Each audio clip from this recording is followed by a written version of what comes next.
77차 실속 남북 화해와 동아시아 평화를 위한 노력 두 번째 시간 분단된 민족 화해와 협력을 위해 노력하다. 남북관계의 변화, 통일정책의 변화에 대해서 살펴보도록 하겠습니다. 이번 시간의 학습 목표는 남북한이 화해와 협력을 위해 노력해온 과정에 대해 설명할 수 있다. 두 번째, 남북 교류가 확대된 이후 전개된 교류 내용을 발표할 수 있다입니다. 내용의 구성은 남북의 갈등, 남북관계의 개선, 남북관계의 변화와 진전, 남북한의 사회문화 교류가 해당이 됩니다. 교과서 302쪽부터 내용입니다. 분단된 민족 화해한 협력을 위해 노력하다. 2018년 우리는 하나라는 주제로 남과 북의 평화와 협력을 기원하는 무대가 평양에서 펼쳐졌습니다. 평창 동계올림픽 이후에 그 다음에 이제 4.27 판문점 회담이 열리거든요. 그 사이에 바로 이렇게 평양에서 무대가 펼쳐졌던 거예요. 평창 올림픽 때 북한이 선수단을 파견했었거든요. 그래서 남북 관계가 이제 북한의 핵무장으로 인해서 긴장되던 남북 관계가 어느 정도 숨통이 트이는 시기가 됐던 거죠. 무대 정면의 대형 화면 양옆과 관람석 뒷벽은 남북 화합을 상징하는 커다란 한반도기로 장식이 됐어요. 이 공연은 남과 북의 가수들이 손을 잡고 함께 부른 통일 노래로 마무리됐습니다. 그럼 남북한이 화해 협력을 위해 노력하는 과정은 어떠했을까 봅시다. 남북의 갈등, 광복 이후 서로 다른 체제의 대한민국 정부와 북한 정권은 6.25 전쟁 이후 적대적 관계가 지속이 됐죠.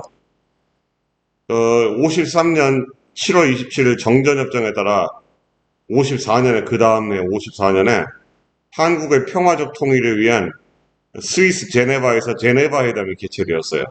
그러나 성과 없이 끝났습니다.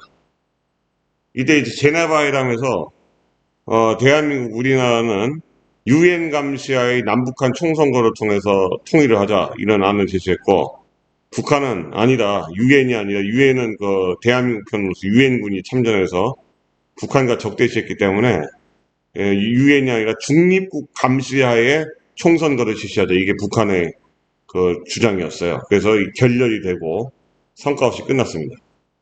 이후 이제 남과 북의 지도자, 남쪽은 이승만이고 그 다음에 북쪽은 누구죠? 김일성. 이들은 그 이승만은 북진 통일을 주장했고 이승만은 외세 배격을 주장하면서 외세는 누구를 말해? 미국을 말하는 거죠. 미국. 날카롭게 대립을 했습니다. 1960년 4.19 혁명으로 이승만 정부가 무너지자 대학생과 진보 세력을 중심으로 이 장면 정부 시기에 통일운동이 활발히 일어났죠. 그러나 이제 장면 정부는요, 민간에서 활발히 벌어진 통일 논의에 뭐라고 답했냐? 먼저 선민주 후 통일을 내세우면서 소극적으로 대응했어요. 장면 정부도 뭐 이승만 정부 하에 통일 방안하고 별 차이가 없었어요. 유엔 감시하에 남북한 총선거를 주장을 했어요. 유엔 감시하에 남북한 총선거를 장면 정부는 주장을 했기 때문에 민간에서 활발히 전개된 남북 협상이라든가 가자 북으로 오라 남으로 이런 구호에 따른 남북 협상이라든가 중립화 통일론에 대해서 부정적이었던 거죠. 그 다음에 61년에 5.16 군사정변으로 박정희 정부는 들어섰죠.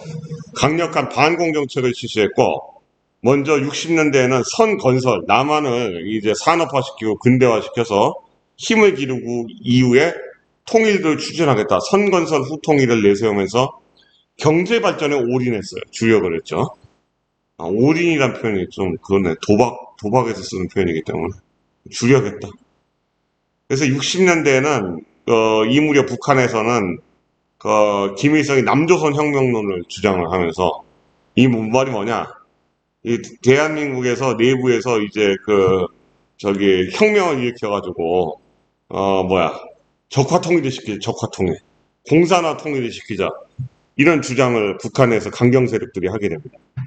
그래서 68년에 강원도하고 이제 경상도 쪽, 강원도 지역이죠. 울진과 삼척에 무장 간첩, 무장 게릴라들, 북한 특수 게릴라들 130여 명을 보내서 침투시켜서 혼란을 야기시켰습니다. 이걸 다 진압을 했어요. 결국은 진압했는데 이 사건 이후로 68년에 이런 북한군 게릴라의 그 후방 공격이라든가 그리고 이 북한과의 전면 전쟁 대비해서 그 군 복무를 마치고 전역 후에 그 향토 예비군으로 복무해서 나라를 지키는 향토 예비군 제도가 68년부터 만들어졌습니다. 이때 뭐 이승복 어린이도 살해당하고 그랬죠. 이 울진 삼척 무장 간첩 침투 사건에서 게릴라들에게 살해당한 사건도 있었고요. 그래서 이제 68년은 남북 간의 갈등이 더욱 커졌어요. 이걸 주도했던 울진 삼척 무장 간첩 침투 사건을 주도했던 북한 강경파들은 이후에 이제 김일성에 의해서 그 제거당합니다. 숙청당했어요. 이것의 실패로 인해서. 그 다음에 이제 70년대로 들어와서 72년에 왼쪽 사진과 같이 7.4 남북 공동성명을 발표하는 이우락 중앙정보부장, 이 7.4 남북 공동성명이 서울과 평양에서 동시에 발표가 되죠. 남북 관계의 개선을 보겠습니다. 69년에 미국 대통령 닉슨이 그 월남전에서 발을 빼겠다. 미국이 이제 월남에서 이제 벗어나겠다. 그리고 세계 각 분쟁에서 미국이 개입하는 것을 줄이겠다. 미국이 그 세계 경찰 국가로서의 지위를 포기하겠다라는 닉슨 독트린을 발표하면서 소련과의 대결이 완화되고 냉전이 완화되면서 국제적으로 평화와 공존의 분위기가 고조됐어요. 이 시기를 이제 국제 정치학 용어로 대땅뜻이라고 해요. 대땅뜻, 화해와 공존. 따라서 남과 북의 관계로 자연스럽게 이제 개선되는 국면에 접어들게 됩니다. 71년에 이산가족 상봉을 위한 남북 적십자회담을 최초로 시작을 해서 남대화의 통로를 위한 남과 북은요, 1972년에 서울과 평양에서 발표한 자주, 평화, 민족 대단결의 통일 원칙을 발표한 7.4 남북 공동성명을 발표했어요. 중요하죠. 이때 남북 공동성명에서 통일 3원칙이 뭐다? 통일은 자주적으로 해야 된다. 통일은 평화적으로 해야 된다. 통일은 민족이 대단결해야 된다. 이 7.4 남북 공동성명을 발표하면서 이에 따라 뭘 설치하는 걸 합의했냐면 남북조절위원회 설치가 합의가 됐어요. 7.4 남북 공동성명에서. 그래서 통일을 위한 실무자 회담이 이후 진행이 되죠.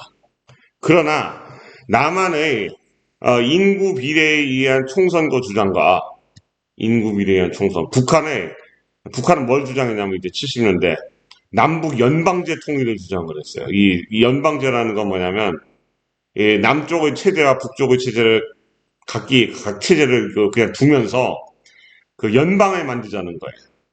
체제는 다른데 하나의 국가를 만들자. 이게 북한의 통일 주장이에요. 연방제 국가는 대표적으로 미국이라던가 미국, 그 다음에 지금 러시아 이런 나라들이 해당이 되겠죠. 미국이 대표적 연방제 국가네요.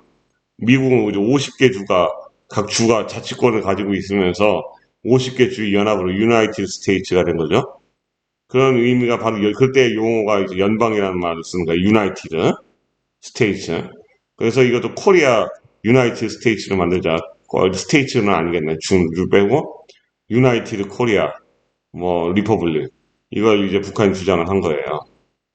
근데 이 접점을 찾지 못해가지고 북한의 대화 중단 선언으로 남북 간의 대화가 성과 없이 종료됐습니다. 북한은 항상 통일 주장을 할 때 선결 조건이라는 걸 내세우는데 뭐냐면 여기에 남한의 주둔에 있는 대한민국의 주둔에 있는 미군들이 떠나야 된다. 주한미군의 철수를 먼저 항상 선행되어야 될 조건으로 북한이 주장을 했어요. 그런데 우리 그 안전망인 그 주한미군은 전쟁을 막기 위해서 주둔을 하고 있는데 이것이 떠나면 북한이 약속을 어기고 남침을 해올 수 있잖아요. 6.25 전쟁 때처럼. 그렇죠? 그러니까 남한에서 당연히 거부하는 거죠. 북한은 이걸 받아들일 수가 없죠. 그러니까 이제 합의점을 못 찾는 거예요. 이후 남북한에서는 각각 유신헌법과 사회주의 헌법을 공포하여 7.4 남북공동성명을 각각의 독재체제 강화에 이용하기도 했죠. 유신헌법은 이제 박정희의 그 영구 집권을 가져온 체제고, 그 다음에 사회주의 헌법은 김일성의 국가주석제, 김일성 유일 지도체제를 완성시킨 게 이제 사회주의 헌법이거든요. 그러니까 이제 통일을 위해서 체제 강화라는 명분을 내세워서 남과 북이 각각 독재 체제를 강화하는 이런 한계를 가져왔던 것이 이 7.4 남북 공동성명이요. 하는 점입니다.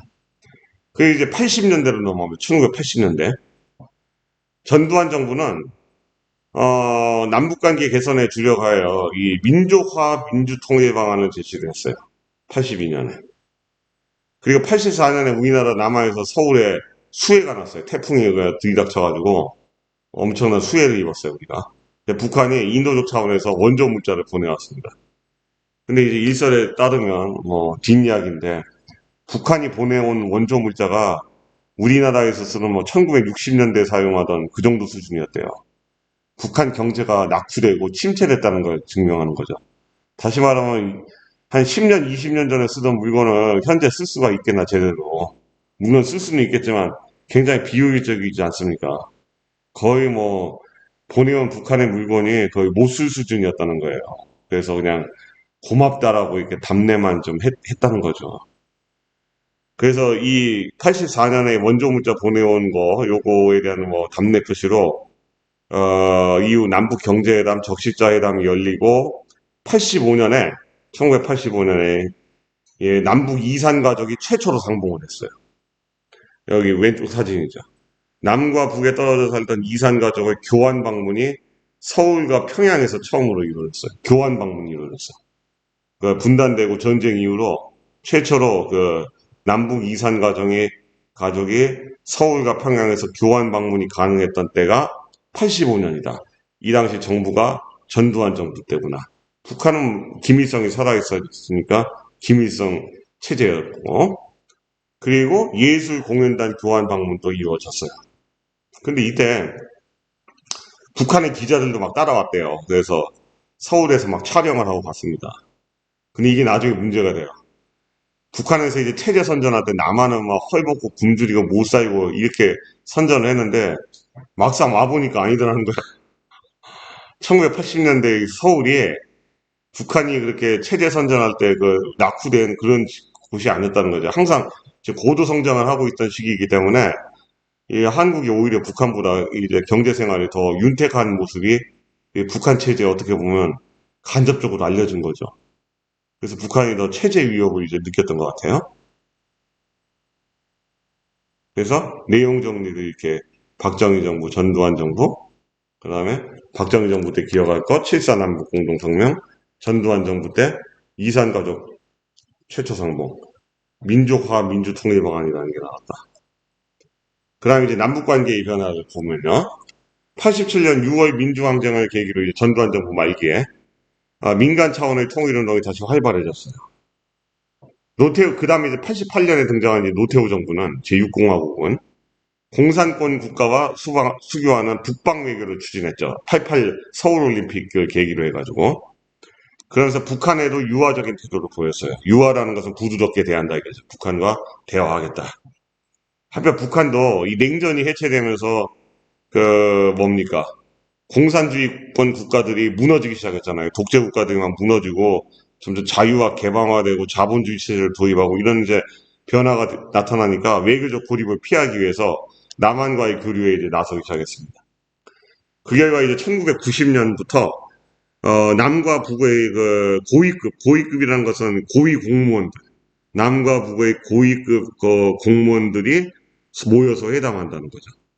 남북 간의 긴장 완화, 관계 개선을 위해서 총리급 인사들, 고위급이라는 것은 거의 국무총리급, 뭐 남과 북이 각각 2인자, 정치에서 2인자, 3인자 이런 사람들이 이제 주 정책 결정을 담당할 수 있는 이런 사람들이 정치 군사 문제를 협의한 회담은 이제 고위급 회담이라고 하는데 이게 이제 여러 차례 개최되면서 91년에 드디어 남과 북이 바로 대한민국과 북한 정권이 이른바 유엔에 동시 가입하게 돼요. 1991년 9월 달에 유엔의 두 개의 국가로 각각 동시에 가입을 하게 됐어요.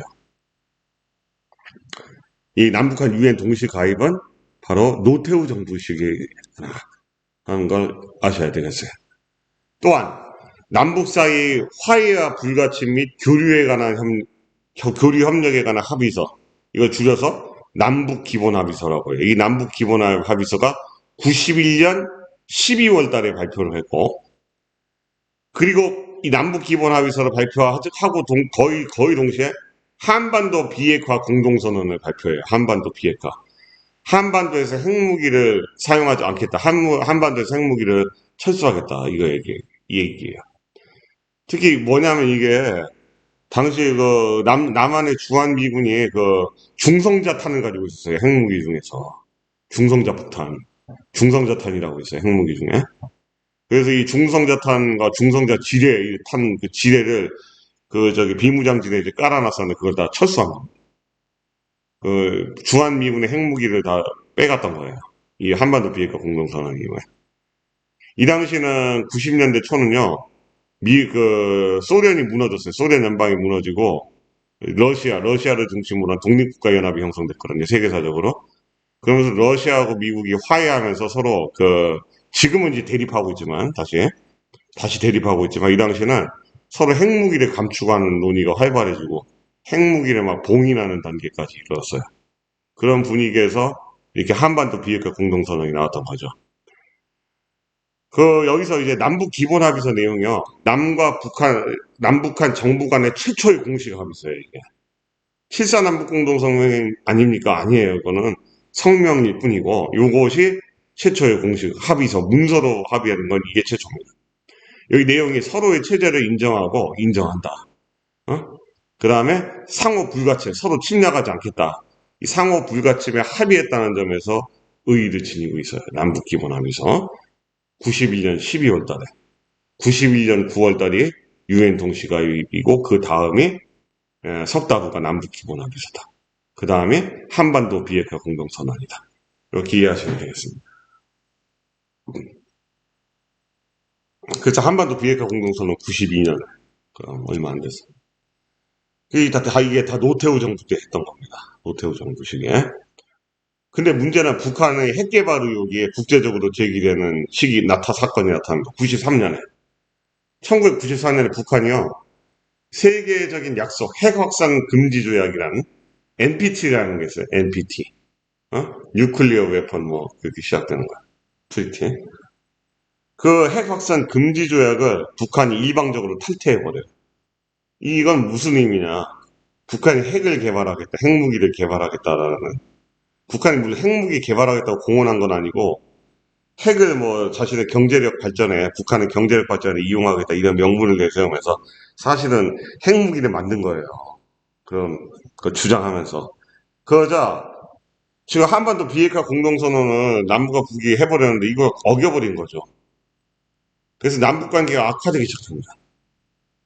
김영삼 정부는요, 이 94년에 이 북한이 핵 확산 금지 조약을 탈퇴하면서 미국이 1994년에 북한을 공격하려고 하는 북한을 핵무기를 개발하는 북한을 공격하겠다고 하는 계획까지 마련하기도 했었어요. 한반도에서 다시 2차 남북 전쟁, 한반도 한국전쟁, 제2차 한국전쟁이 또 일어날 뻔한 거죠. 그러나 다행히도 미국이 그 계획을 실행하지 않았어요. 왜냐하면 이제 북한의 이 김영삼 정부 이 시기에 이제 많은 노력을 했던 거예요. 이제 뭐냐면 이제 북한은 핵을 확산을 막기 위해서 이제 북한의 경수로를 건설해 주겠다. 원자력을 무기가 아니라 전쟁이 아니라 경제 개발에 필요한 에너지를 만드는 경수로 발전 건설에 이제 미국을 비롯한 여러 나라들이, 주변 국가들이, 중국, 러시아, 이런 나라들이 협력해가지고 도와주겠다. 이렇게 해서 북한을 달래가지고 이렇게 경수로 발전, 우리나라가 좀 주로 하는, 이렇게 하려고 했던 거죠. 그러나 제대로 실행이 되지 못했습니다. 한편 이제 김영삼 정부는 94년에 북한의 제1차 북핵 위기라 그렇거든요, 이거는. 북한 핵 확산 금지 조약을 탈퇴하던 시기를 1차 북핵 위기라 그러는데, 이 시기에 화해와 협력을 1단계, 그 다음에 남북 연합을 만드는 걸 2단계, 그 다음 3단계로 통일국가 1, 2, 3단계를 거치는 단계별 통일국가 완성으로 하는 한민족 공동체 건설을 위한 3단계 통일 방안을 제시를 했어요. 94년에 김영삼 정부가 발표한 통일 방안인데, 이전에 노태우 정부 시기에 한민족 공동체 통일 방안을 발전시켜가지고 완성시킨 통일 방안이에요. 이걸 자주평화 자주적으로 하고 평화적으로 하고 민주적으로 통일을 하자. 민족 대단결이 아니라 여기서는 민주를 기본 원칙으로 해서 하나의 공동체를 형성해서 통일국가를 이루자. 이 공동체 중간 단계가 남북연합이라는 거예요. 이걸 거쳐서 통일하자는 통일 방안을 제시를 했어요. 이것이 바로 우리 연합제 통일 방안입니다. 연합제 통일 방안. 아시겠어요? 이게 우리나라의 아직도 이제 공식적인 통일 방안입니다. 이게. 이걸 이제 김영삼 정부 때 제시했다. 이거 꼭 기억하셔야 되겠습니다. 오조사지 남북 기본합의서 지택 서울과 평양. 그래서 이제 노태우 정부식의 국방외교, 그 다음에 UN 동시가의 남북 기본합의서 한반도 비핵화 공동선언, 김영삼 정부 때 한민족 공동체 건설을 위한 3단계 통일 방안. 이렇게 기억하시면 되겠어요. 그 다음에 이제 남북교류의 진전. 김대중 정부는요, 그 다음에 이제 98년부터 2002년까지 김대중 정부는 한반도 평화 정착과 남북 교류 확대를 위해서 적극적인 대북 화해 협력 정책을 이른바 햇볕 정책이라는 걸 추진하죠. 햇볕 정책. 대북 화해 협력 정책을 햇볕 정책이라고 합니다. 김대중 정부식의 대북 화해 협력 정책을 뭐라고 한다? 햇볕 정책. 이걸 계기로 해서 이 현대그룹 대기업 재벌회장 정주영 회장의 생전에 이 자신이 현대 아산 목장에서 키우던 소떼를 이끌고 북한을 방문했어요. 판문점으로 소떼가 지나갔습니다. 소떼를 끌고 간 거죠. 북한에 소떼를 기증한 거예요. 이 소들 키워가지고 북한의 농업 발전에 좀 기여해달라. 나중에 알고 보니까 뭐 일설에 하면 소떼 다 줬는데 북한에서 다 잡아먹었다는 얘기도 있고. 그래요. 일단은 정주영 의장 소떼 방북하고 금강산 해로 관광이 시작됐습니다. 바닷길로 이제 금강산에 들어가는 거예요. 관광객들이 가는 거죠. 이게 남북 경제 협력이 본격화됐습니다. 금강산 해로 관광이 해로 바닷길로 가는 관광. 육로 관광은 나중에 노무현 정부 때 이제 시행이 됩니다. 선생님도 이제 육로 관광으로 금강산을 2008년에 갔다 왔어요. 금강산 관광이 중단되기 직전에 갔다 왔거든요. 2000년에는 이제 평양에서는 최초의 남북 정상회담이 제1차 남북 정상회담이 개최가 됐어요. 이게 바로 김대중 대통령이 비행기를 타고 평양의 순안공항에서 김정일 국방위원장과 만나는 모습이죠. 2000년의 모습입니다. 이 정상회담의 결과 무엇이 발표됐느냐. 6월 15일 날 평양에서 남북 공동선언이 발표됐어요. 이 내용에 남측의 연합제안과 북측의 낮은 단계 연방제 통일 방안이 공통점이 있다. 교실에 비치된 체온계를 이용하여 학생들의 체온을 검사해 주십시오. 이 6.15 남북 공동선언이 중요하죠. 그에 따라 이산가족 방문이 이제 다시 이루어졌고, 금강산에 면회소도 설치하고, 뭐 이렇게 전개가 됩니다.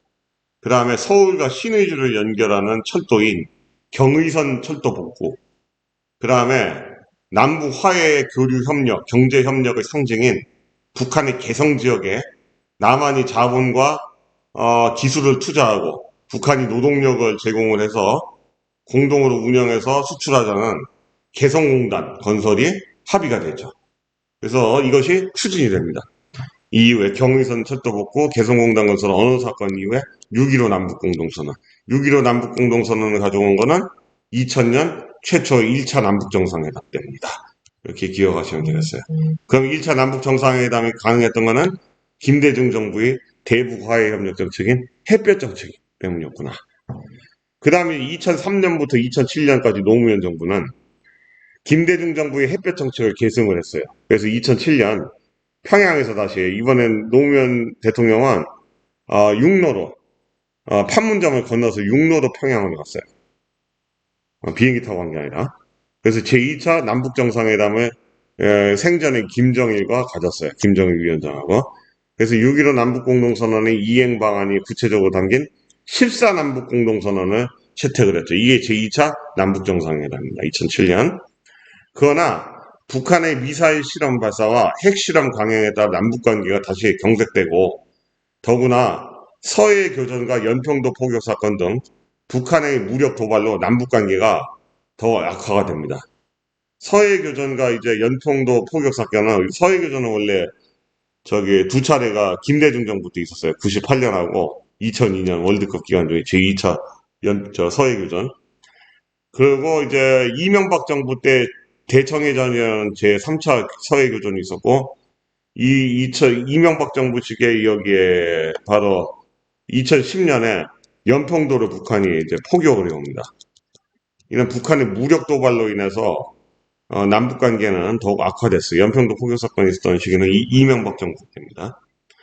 2018년 문재인 정부 시기에 이제 평창 동계올림픽 대회를 계기로 남북한 사이에 다시 화해와 협력 분위기가 조성이 됐어요. 대화 재개를 위한 노력 결과 남북 두 정상회담이 평창 동계올림픽 대회를 이후로 4월 27일 날 남북 정상회담을 판문점에서 개최를 했어요. 이게 이제 제3차 남북 정상회담입니다. 3차 회담이 되는 거예요. 2018년 3차 회담, 남북 정상회담. 그래서 핵 없는 한반도 실현. 식사 이용 방법에 대해 안내하겠습니다. 반별로 정해진 식사 시간을 꼭 준수하여 급식실로 이동해야 합니다. 그리고 식탁에 앉을 때에는 옆자리를 비워서 접촉을 최소화하십시오. 식사 중에는 주위의 사람들과 대화를 하지 않고 조용하고 신속하게 식사를 한 후에 급식실에서 나와야 합니다. 코로나19 감염병 예방을 위해 꼭 준수해 주십시오. 코로나19 예방수칙은 철저히 준수해야 되겠죠. 남북 공동 연락사무소 개성 설치 등을 내용으로 하는 한반도의 평화, 번영, 통일을 위한 판문점 선언을 발표하게 돼요. 4월 27일 날. 2018년. 427 선언.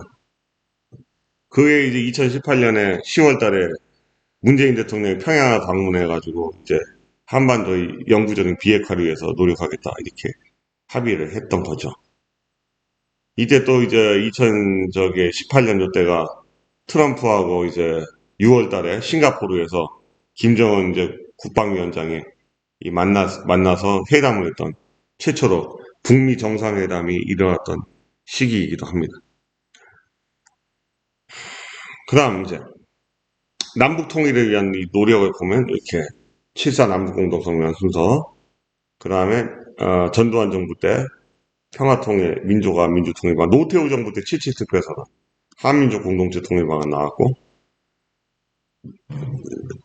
그 다음에 노태우 정부 때 기본합의서 채택, 김영삼 정부 때 민족공동체 통일방안, 김대중 정부 때 6.15 남북공동선언, 14 남북공동선언, 노무현 정부. 그러니까 여기는 박정희 정부. 그 다음에 이게 전두환. 그 다음에 세 가지는 노태우. 그 다음에 민족공동체 통일방안은 김영삼. 6.15 남북공동선언은 김대중 정부. 14 남북공동선언은 노무현 정부 때. 2018년 이 판문점 선언은 문재인 현 정부 때. 그 판문점 선언은 남과 북은 한반도의 항구적이며 공고한 평화체제를 구축하며 적극 협력해야 할 것이다. 이게 내용입니다.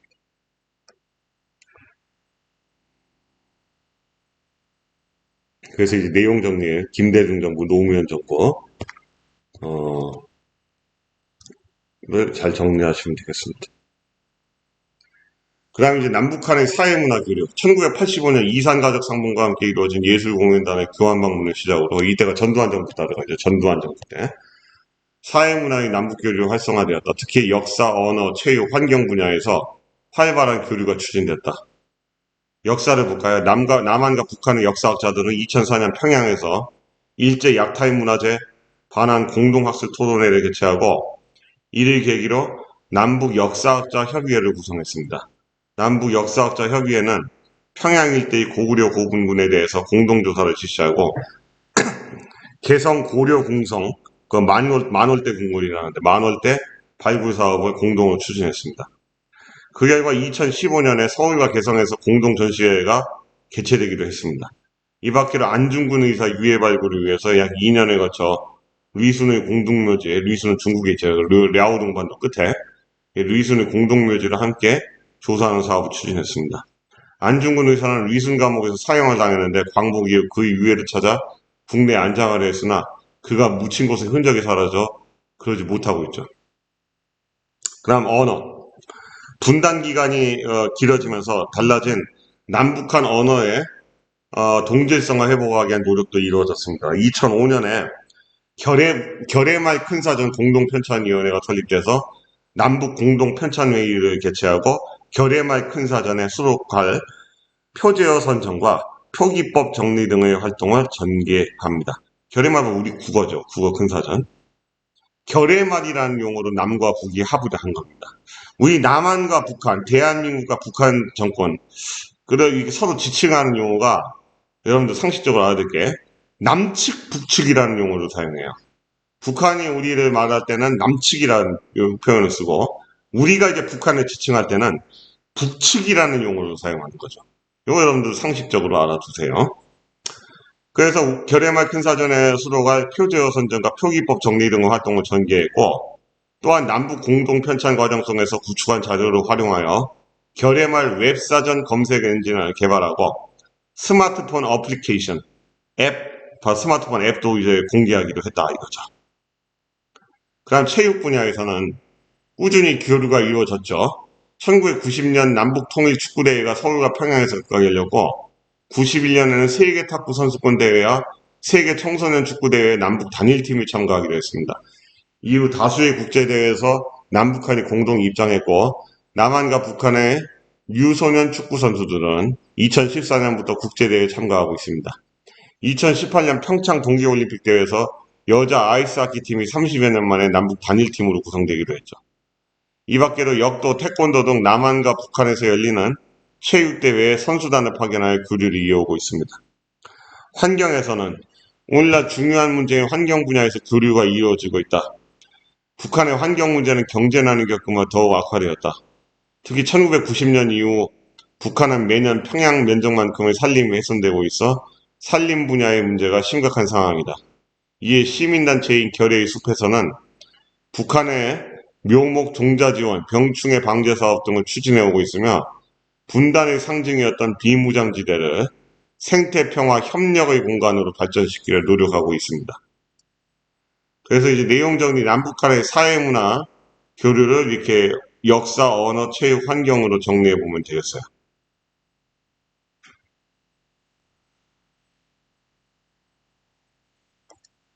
그 다음에 이제 교과서 305쪽 한눈에 보는 남북관계. 중요한 자료죠. 7.4 남북공동성명. 그 다음에 남북기본합의서 91년. 아까 박정희 정부, 이 노태우 정부, 그 다음 6.15 남북공동선언의 김대중 정부 때. 아시겠죠? 숫자로 보는 남북교류를 인포그래픽으로 이렇게 표현해 보면 되겠습니다. 관광, 교역, 이산가족. 자료 1을 읽고 각각 남북 합의 문서의 공통점과 차이점을 정리해 보면 이렇습니다. 공통점은 평화를 강조했으며 민족 간의 교류를 도모했다. 차이점은 7.4 남북공동성명은 평화 통일의 대원칙인 자주 평화 민족 대단결의 원칙을 합의했고 반면 이후의 통일성명으로 갈수록 남북 간의 교류에 대한 구체적 방안들을 제시했습니다. 자료 2를 참고하여 남북교류 중 가장 의미 있다고 생각하는 것을 예를 들어보면 그 이유를 적어보면 경제교류가 가장 의미 있다고 생각한다. 현실적으로 남북 간의 경제격차는 통일의 큰 걸림돌이 될 수 있다. 남북 간의 활발한 경제교류로 경제격차를 줄여나가는 것이 통일을 위한 가장 시급한 과제라고 생각한다. 또한 남한의 기술과 자본, 북한의 노동력과 자원을 활용한다면 경제 대국으로 성장할 수 있을 것이다 라고 정리할 수 있겠죠. 3번 자료를 참고하여 통일 이후의 한반도는 어떤 모습일까 카드 뉴스로 만들어 볼 수가 있겠죠. 경제, 사회, 문화 등 다양한 분야의 모습을 상상해서 여러분들 각자 카드 뉴스를 제작해 볼 수가 있겠습니다. 그래서 확인학습 7.4 남북공동성명 판문점선언 그 다음 6.15 남북공동선 분단 이후 최초로 시도된 통일론의 성과는 아니죠. 분단 이후 최초로 시도된 거 이제 7.4 남북공동성명도 있지 않습니까? 그러니까 이게 틀렸다. 그 다음 두 번째 김대중 정부는 햇볕 정책이라 불리는 대북 화해협력 정책 맞는 설명이죠. 그래서 여러분들 학습지를 보시면요. 분단된 민족 화해와 협력을 위해 노력하다. 이전차시 진단평가 1번은 북한은 이 주체 사상이 되겠죠. 공식 이념이.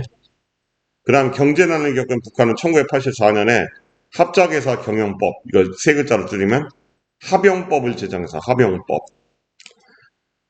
그 다음 이제 개념 정리 1번에 남북 이산가족의 상호 방문을 했죠. 이산가족 상봉. 전쟁으로, 6.25 전쟁으로 이렇게 해서 갈라졌던 남과 북의 가족들. 실사 남북 공동성명은 자주, 평화, 민족 대단결의 원칙, 그 다음에 이에 따라 남북조절위원회가 설치되어 통일을 위한 실무자회담이 진행됐다. 그 다음 이제 자료학습 1번은 뭡니까 이게? 자주, 평화. 그죠? 7사 남북 공동성명이에요. 그렇죠? 7사 남북 공동성명을 발표했다. 72년. 박정희 정부. 유신 집권 직전에. 유신 헌법 선포 직전에요. 그 다음 이제 2번. 2번은 남북 기본 합의서죠. 남북 기본 합의서. 어느 정부 때요? 노태우 정부 때. 김영삼 정부 때는 한민족 공동체 건설을 위한 3단계 통일방안. 그 다음에 김대중 정부 때는 이른바 무슨 정책이죠? 대북 화해 협력 정책을 햇볕 정책이라고 하죠. 나그네들 이제 나그네 길 가는 나그네에게 바람을 불게 하면 추운 바람을 불게 하면 나그네가 두꺼운 외투를 벗지 않죠. 근데 그 나그네의 두꺼운 외투를 벗게 하려면 햇볕을 따뜻하게 비치면 더워지니까 나그네가 자연스럽게 외투를 벗지 않습니까? 여기에서 이 비유되는 게 바로 북한의 폐쇄적인 이런 체제를 개방을 시키려면, 문을 열게 하려면 이런 강경책, 그게 아니라 뭡니까? 따스하게 화해의 손과 교류의 손을 내밀면 북한도 개방할 거다. 이런 의미가 되는 거죠. 그 다음 이제 6.15 남북공동선언 발표했고요. 제1차 남북정상회담 했고요. 그 다음 노무현 정부 때 제2차 남북정상회담 평양에서 했죠. 그래서 14선언을 채택을 했다. 그 다음에 이제 14 남북공동선언, 이게 2차 남북정상회담 결과다. 그 다음에 14 남북공동선언, 6.15 남북공동선언, 14선언. 그 다음에 그 결과 무슨 선언? 여기는 6.15 공동선언. 6.15 남북공동선언 내용입니다, 이게. 남측의 연합제한과 북측의 낮은 단계 연방제한이 서로 공통성이 있다. 이 자료가 나오면 6.15 남북공동선언. 이거 꼭 이해하셔라. 다음 형성평가. 박정희 정부 때가 아니라 전두환 정부 때 그 이산가족 상봉이 있었죠. 그래서 X. 남북 기본 합의선 최초의 공식 합의서 상호 불가침 합의했죠. 그렇죠? 그 다음에 남북한 통일 노력을 위한 시간 순서대로 나열해 보면 기본 합의서는 1991년, 그 다음에 7사 남북 공동성명은 1972년, 14 남북 공동성명은 2007년, 6.15 남북 공동성명은 2000년, 화해협력 남북연합 통일국가이라는 3단계 통일 방안은 김영삼 정부 1994년이죠. 그러니까 제일 먼저가 뭡니까? 나. 그 다음 뭡니까? 가. 그 다음에 뭡니까? 마. 그 다음 뭡니까? 다가 아니죠. 라죠. 라 다음에 뭡니까? 다. 나가 말하다가 되는 거죠. 3번. 다음 선언의 명칭, 남과 북은 자주적으로 남측의 연합제한과 북측의 낮은 단계 연방제. 이게 자주 나왔다 해서 7사 남북 공동성명 아니죠. 뒤에 거. 남측의 연합제한과 낮은 단계 연방제한에 서로 공통성이 있다. 뭡니까? 6.15 남북 공동선언이죠. 6.15 공동선언이라고도 해요. 6.15 남북 공동선언. 6.15 공동선언이라고 합니다. 그래서 이게 되는 거죠. 요거는 6.15 남북 공동선언 어느 정부 때? 김대중 정부 때 한 거죠. 그래서 옳지 않은가 4번에 답은 1번이 답이 됩니다. 나머지는 다 옳은 설명이 되죠. 아시겠죠? 4번의 답은 1번입니다. 다음 시간에 이제 마지막으로 세 번째 영토와 역사 갈등 해결을 위해 노력하라에 대해서 학습하겠습니다. 수고하셨습니다.